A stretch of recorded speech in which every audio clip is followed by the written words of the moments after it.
It has been a fairly miserable season for the Boston Bruins, but do not expect any changes in the front office once Game 82 is finished tonight.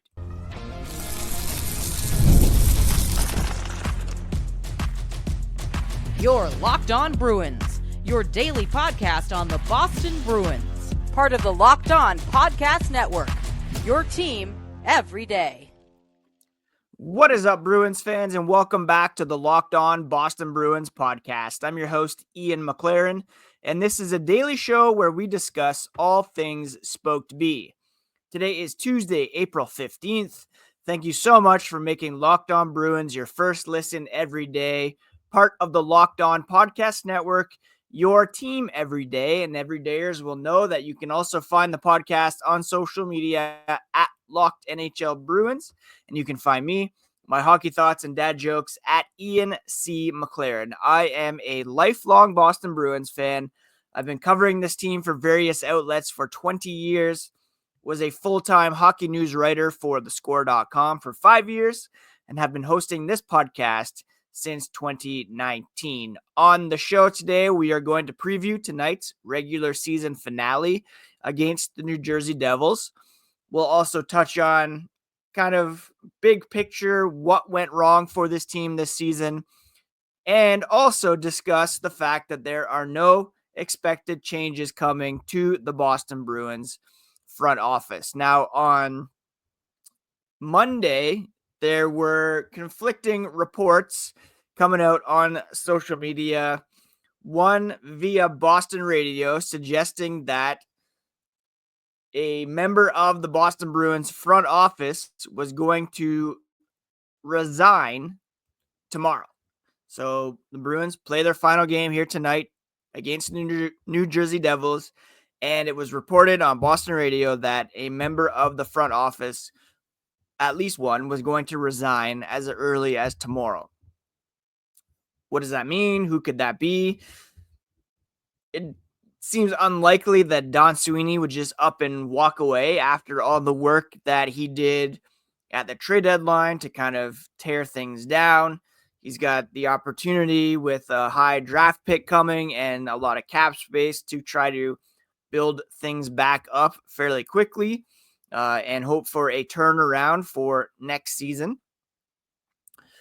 What is possible maybe would be Cam Neely resigning as team president, and maybe Don Sweeney moves up to president of hockey operations. They bring in a new team president to take over the business side of things, and then they bring in a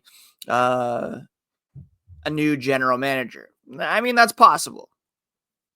Now, on the other hand, we had Frank Saravelli, who is the president of the Hockey Writers Association, jumping on social media and saying that familiar faces will be back with the Bruins next season, as president of Hockey Ops Cam Neely and general manager Don Sweeney are expected to return for the coming campaign. This is via Daily Faceoff. Don Sweeney has been with the Bruins since May of 2015. He's currently the NHL's fourth longest tenured general manager. In that span, he has 2 Atlantic Division titles, 8-year postseason run from 2016 to 2024, a trip to the Stanley Cup Final in 2019, and the best regular season team in NHL history just a couple of years ago. He's drafted players like Charlie McAvoy, Jeremy Swayman, Mason Lohrei, Matt Poitras, Fabian Lysell, of course. Also, some other, he had drafted Brandon Carlo, Jake DeBrusk, some guys Trent Frederick, who have also moved on. There, of course, have been several misses at the draft for Don Sweeney, some questionable signings.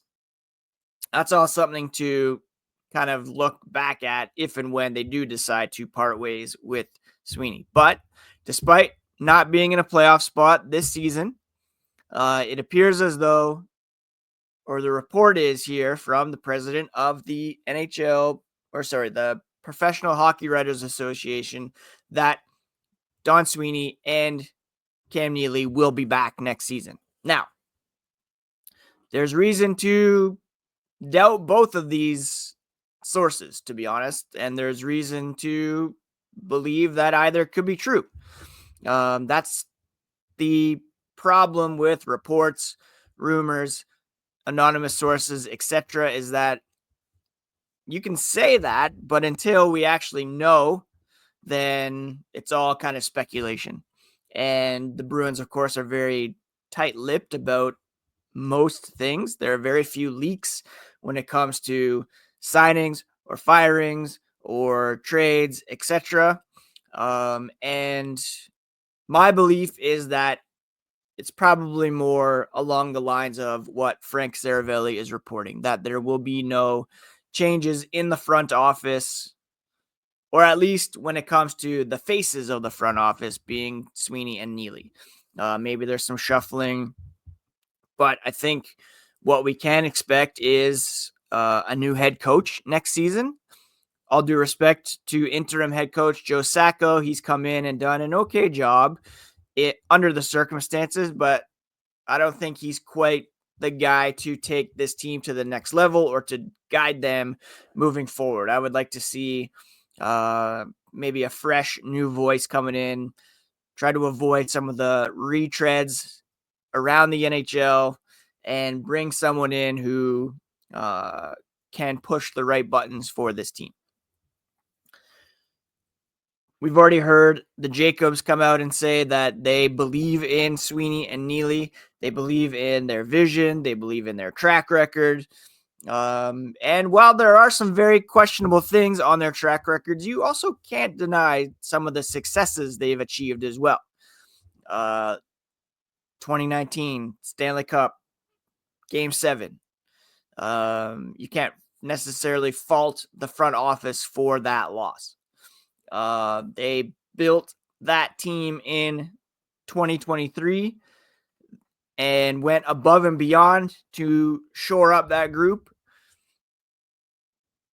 You can't really blame the front office for that one. Now, having said that, you could say that they maybe fired Bruce Cassidy too early and he should have gotten one more crack at it, and maybe his coaching experience would have put them over the top over Jim Montgomery's limited playoff coaching experience. But circumstances could have been a lot different as well. Who knows if David Krejci came back? Who knows if Jake DeBrusk rescinds his trade request? A whole bunch of different things could have happened. The reality is the Bruins had built a team that could win, and the players did not get the job done. And Jim Montgomery made some questionable coaching decisions as well. All that to say, yes, it's been a very disappointing season for the Boston Bruins. So many things have gone wrong. Not what we expected at all. They are in line for a possible top 5 draft pick, which would be their highest in quite some time since they picked Tyler Seguin back in 2010. They do have a bunch of cap space to spend with some guys off the books and the cap going up. Make the right signings, make the right draft pick, hire the right coach, and it's quite possible that this team could rebound in a big way next season, especially if Jeremy Swayman is back to who we believe he can be. And that's one of the reasons why the Bruins did not succeed this season. We'll discuss who else is to blame or what other factors contributed to this disappointing results here as the podcast continues.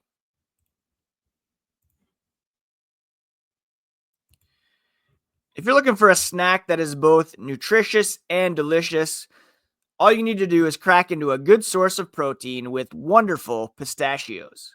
Wonderful Pistachios is one of the highest protein nuts. Each 1 ounce serving has 6 grams of protein, giving you over 10% of your daily value.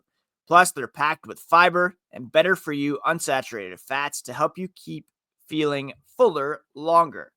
I love the no shells variety. It's a perfect grab and go snack for busy days. Whether I'm snacking at my desk, On a road trip or just need a quick protein boost, they're always my go-to. If you love cracking open every shell for that satisfying crunch, the in-shell options are a classic favorite.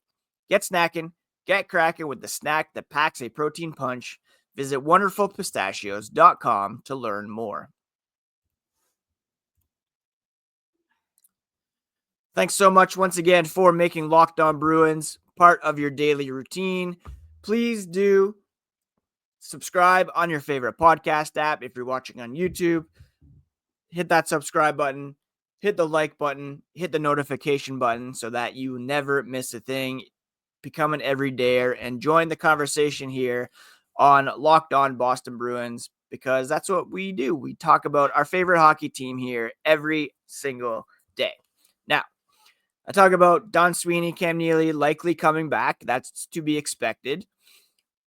But you can't deny the fact that this team that they built has definitely not lived up to expectations this season.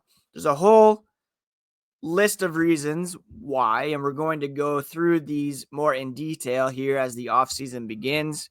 But just a big picture look at things, I think you do in part have to look at Don Sweeney and Cam Neely prioritizing Elias Lindholm and Nikita Zadorov in free agency and allowing Danton Heinen, Jake DeBrusk, James Van Riemsdyk, among others, to walk in free agency.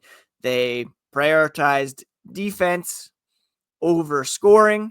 They prioritized the center and defense positions over wingers when you're losing some of those high-value scoring wingers that were not replaced. They tried to replace them on the cheap with Cole Koepke, Max Jones, Riley Tufte.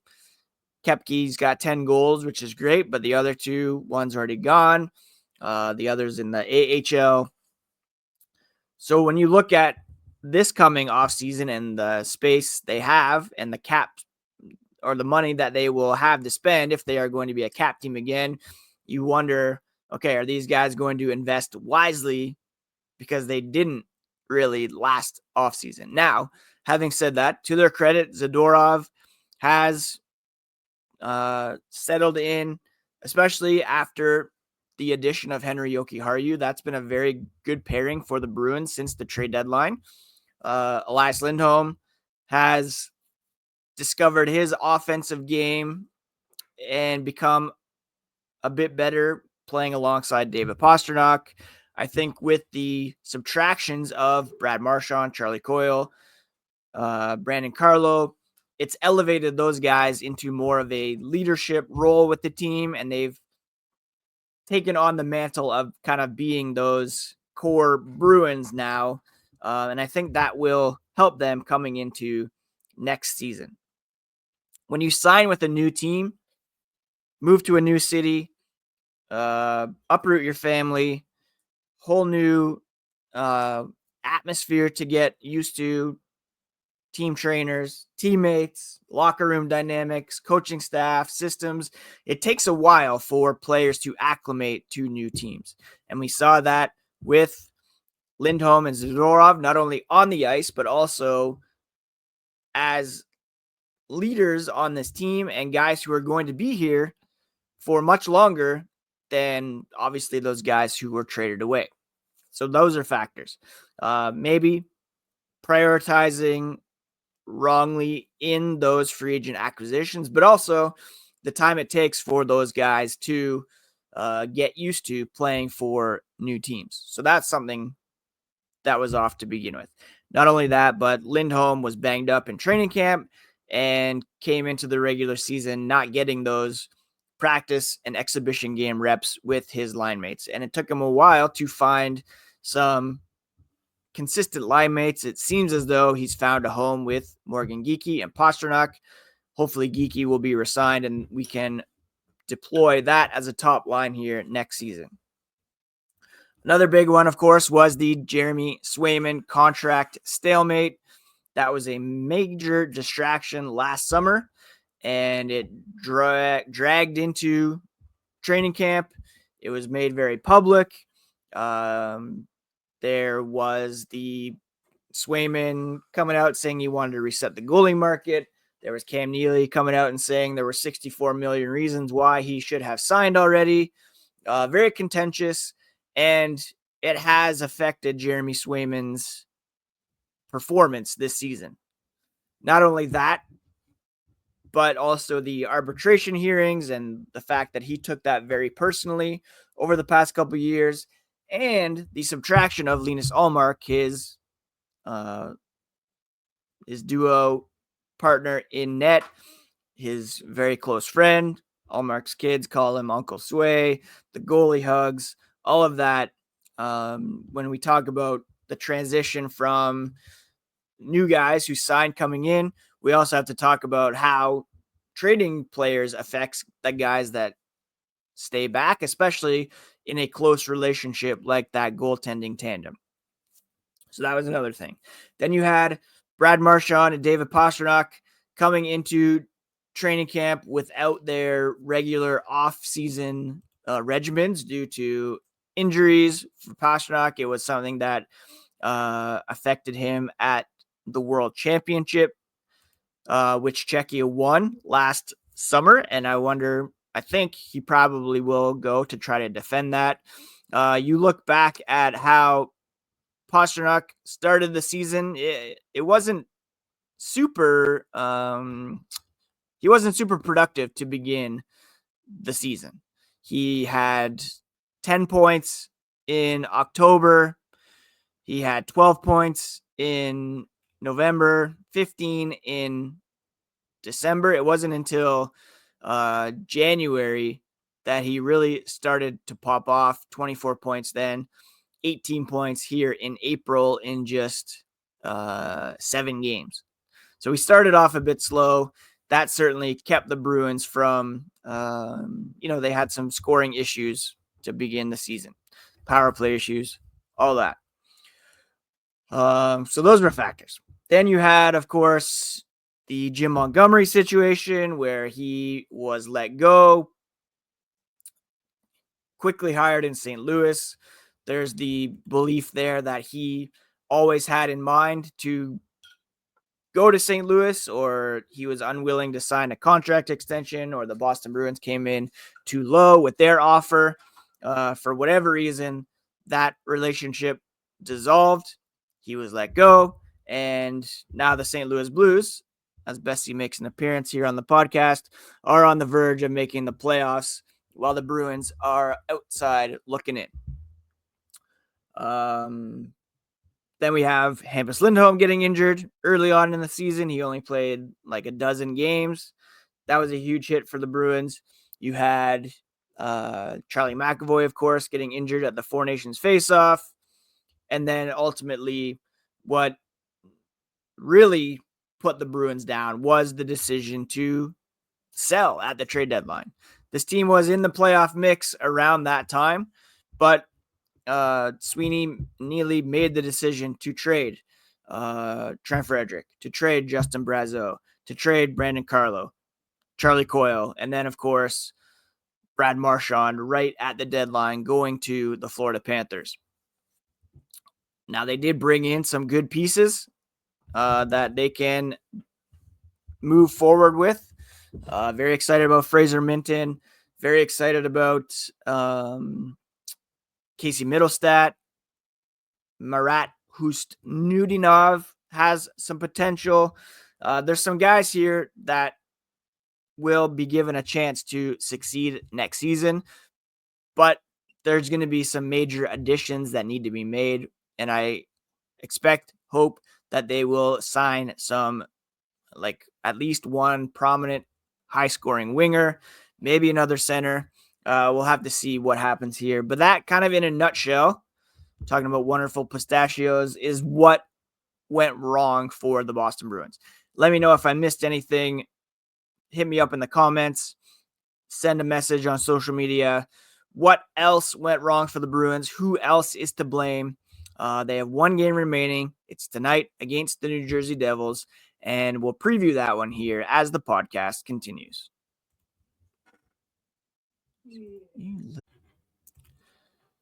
Scaling your business requires the right expertise at the right time. With Upwork, you can find specialized freelancers in marketing, development, design, and more, experts ready to help take your business to the next level.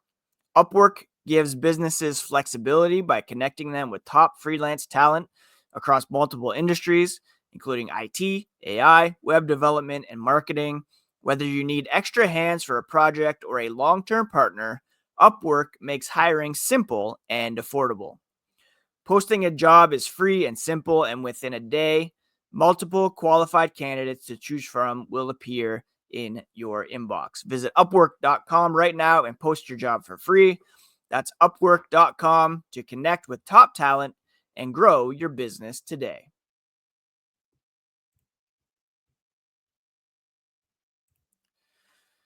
Bruins, Devils tonight. It's the final game of the regular season, the final time we will see these Bruins in action until September. I guess there's prospect camps and development camp and things like that, but it's going to be a longer than expected offseason for our Boston Bruins. But you're going to want to remain and every day or here on the podcast because there's going to be so much to talk about in the offseason with draft, lottery, who we're going to take, hopefully fourth overall, new coach, signings, trades, everything. So subscribe on your favorite podcast app and on YouTube so you do not miss a thing. It's the third and final meeting between these two teams this year. Crazy that the Bruins are playing the Devils as many times as they did the Montreal Canadiens this season, but that's a conversation for another day. The Devils won 5-1 back on January 22nd. The Bruins won 7-2 just last week. So the Devils, who are playoff bound, will be looking to kind of avenge that, but maybe also resting some key guys. They're actually on a 3-game losing streak right now and will likely be looking to get back on track here in the final tune-up before the Stanley Cup playoffs. Nico Hischier leads the way for them over the past 5 games with 2 goals, 3 assists for 5 total points. That's as many goals as David Pastrnak has. 5. He's got 5 goals, 10 assists for 15 points over the past 5 games. Just an unreal stretch here for Pasta, averaging 3 points a game over the last handful of games. Jeremy Swayman will likely get the start in net. Korpisalo got the win over Pittsburgh the other day. 22, 29, and 6. 894 save percentage, a very disappointing year for Swayman, and he's really going to need to turn it around if the Bruins have any chance of success next season. Jacob Markstrom will likely be in net for the Devils, 26, 16, and 6 with a 900 save percentage. The Devils, very good on special teams, 3rd on the power play, 4th on the penalty kill. If you can believe it, their offense is probably the worst part of their team. Jack Hughes is out of the lineup, so that hurts, but they still do have quite a few weapons. Jesper Bratt, Nico Hischier, Timo Meier, Stefan Nason, Dawson Mercer up front, and then Luke Hughes, Dougie Hamilton on the back end. But they're still only 20th in the NHL in scoring, but 4th in defense, goals allowed per game. They could be a sneaky team to watch out for in the playoffs. The Bruins, abysmal on the power play. Penalty kills gotten a bit better, but 28th in goals for per game, 25th in goals allowed. Just been, that kind of year for the Bruins. They still are last in the Eastern Conference. And they, with the win over Pittsburgh the other day, they did jump up into 15th in terms of goal differential. They're at minus 49. Penguins are at minus 53. The Bruins are at 75 points. Philly has 76 games remaining.